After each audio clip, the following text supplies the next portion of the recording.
Il savait qu'il allait mourir. Mais Hua Tuo possédait quelque chose d'irremplaçable. Un livre contenant toute une vie de savoir médical accumulé. Le Qing Nang Shu.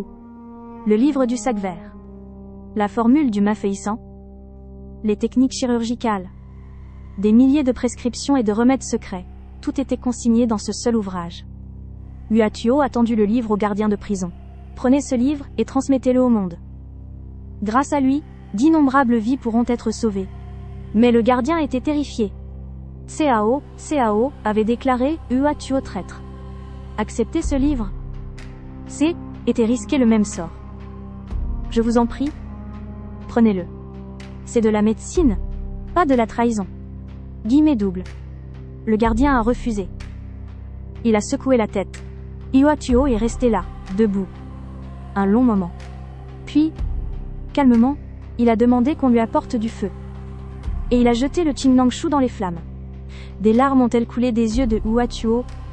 Ou haine, était-ce que le reflet des flammes dans ses yeux? Les chroniques ne le disent pas. Mais une chose est certaine. Ce jour-là, un savoir médical en avance de 1800 ans s'est envolé en fumée. La formule exacte du Mafeisan. Les techniques chirurgicales détaillées. Tout ce que Hua Tuo avait accumulé au cours de sa vie. Parti en cendres. Irrémédiablement disparu. Puis Hua Tuo a été exécuté en prison. Quelque temps plus tard, lorsque le fils de Cao Chang est tombé gravement malade.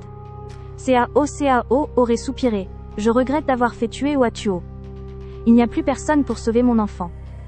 Mais était trop tard. Hua Tuo était plus. Et le Qing Nang Shu non plus. Pensez-y un instant.